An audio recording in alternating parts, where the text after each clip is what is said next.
السلام علیکم ورحمۃ اللہ وبرکاتہ۔ امید ہے تمام احباب خیریت سے ہوں گے۔ اللہ آپ سب کو خیر و عافیت اور سلامتی کے ساتھ رکھے۔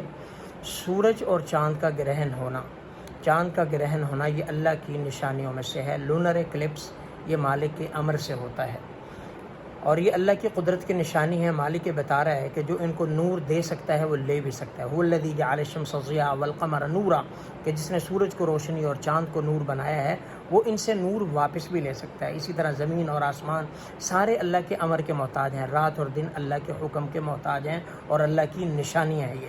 اللہ نے قرآن کریم میں فرمایا ان جعل اللہ علیکم اللیل سرمدا الی یوم القیامہ من الہ غیر اللہ یاتیکم بضیاء، اگر ہمیشہ اللہ رات ہی کر دے تو دن کو کون لا سکتا ہے؟ اللہ کے علاوہ کوئی ہے؟ ایسا نہیں ہے۔ اور اگر اللہ ہمیشہ دن کر دے ان جعل اللہ علیکم النہار سرمدا الی یوم القیامہ من الہ غیر اللہ یاتیکم بلیل تسکنون فیہ، اگر اللہ ہمیشہ دن کر دے تو کوئی ایسا بندہ ہے جو رات کو لے آئے جس میں تم سکون حاصل کرتے ہو، آرام کرتے ہو، سوتے ہو؟ تو یہ اللہ کے علاوہ کوئی نہیں۔ تو یہ سورج کا گرہن ہونا، یہ چاند کا گرہن ہونا، یہ اللہ کی نشانیاں ہیں۔ اللہ جب چاہے روشنی دے دے، جب چاہے ان سے روشنی واپس لے لے، اور یہ کسی کی موت زندگی کسی سے متعلق نہیں ہے۔ آپ علیہ الصلوۃ والسلام کے زمانے میں آپ علیہ الصلوۃ والسلام کے مبارک لخت جگر سیدنا ابراہیم کا انتقال ہوا۔ اس کے بعد جو ہے وہ ایک کہہ لیں کہ بائی چانس اور اتفاقاً جو ہے وہ اللہ کے امر سے سورج گرہن ہو گیا، تو مشرکین نے لوگوں نے کہنا شروع کر دیا کہ سیدنا ابراہیم کی موت ہوئی تو اس لیے سورج گرہن ہو گیا۔ تو اللہ کے پاک پیغمبر علیہ الصلوۃ والسلام نے واضح فرما دیا کہ ان الشمس والقمر آیتان من آیات اللہ لا ينکسفان لموت احد ولا لحیات فَإِذَا رَأَيْتُمْ فَادْعُوا اللَّهَ وَكَبِّرُوا وَتَصَدَّقُوا، کہ سورج اور چاند یہ تو اللہ کی قدرت کی نشانیوں میں سے ہے، یہ کسی موت اور کسی کی زندگی سے ان کو کوئی فرق نہیں پڑتا۔ لہذا تم ایسی باتیں نہ کیا کرو۔ جب تم دیکھو کہ سورج یا چاند گرہن ہو گیا ہے تو تم کیا کرو؟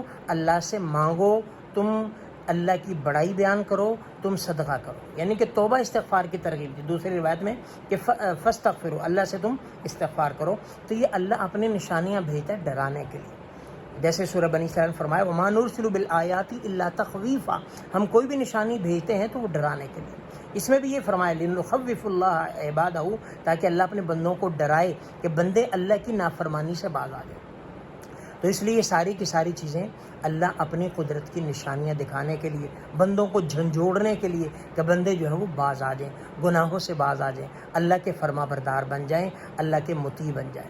تو یہ اللہ اپنی نشانیاں دکھاتا ہے۔ لہذا بعض لوگ ہوتے ہیں جن کی عادت ہے ہر چیز کو جو ہے وہ مخلوق سے ریلیٹ کرنا، زمینی معاملہ سے ریلیٹ کرنا، جی عذاب امیروں پہ کیوں نہیں آتے، سیلاب امیروں پہ کیوں نہیں آتے، فلاں پہ کیوں نہیں آتے۔ تو یہ اللہ نے دکھا دیا کہ یہ زلزلے یہ سب پہ آ رہے ہیں، یہ سورج کا گرہن، چاند کا گرہن ہونا یہ سب کے لیے ہے۔ تو سیلاب یہ سارے آنا یہ اللہ کی طرف سے ایک جھنجھوڑنا ہوتا ہے۔ اب ہم دیکھ رہے ہیں کہ پیدر پہ پہلے سیلاب آیا، پھر زلزلے آئے، اس کے بعد اب چاند گرہن ہے، تو یہ سارا کا سارا اللہ جھنجھوڑنا چاہتے ہیں۔ تو ایسے وقت میں بجائے باتیں کرنے کے اللہ سے توبہ استغفار کرنی چاہیے، اللہ سے معافی مانگنی چاہیے، صدقہ خیرات کرنا چاہیے کہ مالک کی بلائیں تو ہم سے ٹال دے، یہ وبال، یہ مصیبتیں، یہ آفتیں، یہ پریشانیاں، یہ نقصانات، مالک ہم اس کے متحمل نہیں ہیں، ہم توبہ کرتے ہیں، معافی مانگتے ہیں۔ تو اللہ سے یہ معافی مانگنے کا ٹائم ہوتا ہے۔ اور ایک مت ہے ہمارے ہاں کہ اگر سورج گرہن ہو جائے یا چاند گرہن ہو جائے بعضوں کے ہاں، تو جو حاملہ خواتین ہیں وہ باہر نہ نکلیں یا لوہے کی کوئی چیز نہ پکڑیں یا کوئی ایسا معاملہ، اسے حمل پہ نقصان ہوتا ہے۔ تو شریعت کے طور پر یہ شرعاً اس کی کوئی حیثیت نہیں ہے، شریعت میں اس میں کوئی جو ہے سورج اور چاند کے گرہن سے حاملہ خاتون کو کوئی نقصان نہیں ہوتا۔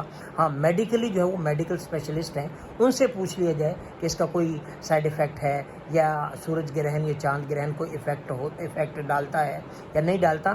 شرعی لحاظ سے اس کا کوئی کنسیپٹ نہیں ہے۔ یہ سورج گرہن سے یا چاند گرہن سے کسی پریگننٹ کو یا اس کی پریگننسی کو کوئی فرق نہیں پڑتا۔ میڈیکلی لحاظ سے اگر کوئی ڈاکٹر کہہ دیتا ہے اس سے کوئی کمپلیکیشن ہو سکتی ہیں، کوئی مسئلہ، وہ الگ بات ہے، وگرنہ شریعت میں اس کی کوئی اثر نہیں ہے کہ اس سے جو ہے وہ عورت کے جو پریگننسی پہ کوئی اثر پڑتا ہے۔ تو لہذا ان حالات کے اندر بجائے باتیں کرنے کے، بجائے اور جو ہے وہ کہنے کے سرے نکالنے کے، اس میں صرف اور صرف کیا ہے، اللہ سے معافی مانگی جائے، اللہ سے توبہ استغفار کیا جائے کہ مالک یہ جو عذابات آ رہے ہیں ہمارے ہی گناہوں کا نتیجہ ہے، عمر سے توبہ کرتے ہیں، تو لہٰذا اس سے توبہ کی جائے۔ اور جو خسوف ہے، چاند گرہن ہے، اس کی نماز اگر کوئی پڑھنا چاہے تو سمپل 2 رکعت نماز نفل ہیں جو انفراداً پڑھے جاتے ہیں، اور توبہ استغفار ہے اللہ سے مانگی جاتی ہے۔ اللہ رب العزت ہمیں ان سب عذابات سے محفوظ رکھے۔ والسلام۔